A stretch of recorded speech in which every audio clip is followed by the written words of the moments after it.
So this is the SCSE lounge. So you can chill here, work with your friends, or even do your tutorials, work on your tests, and do so much more in this room.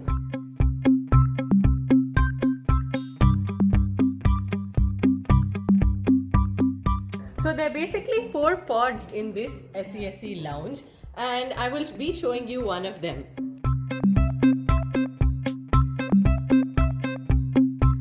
This is where you can study or work with your friends on projects, have your meetings, and even just chill or catch a quick nap.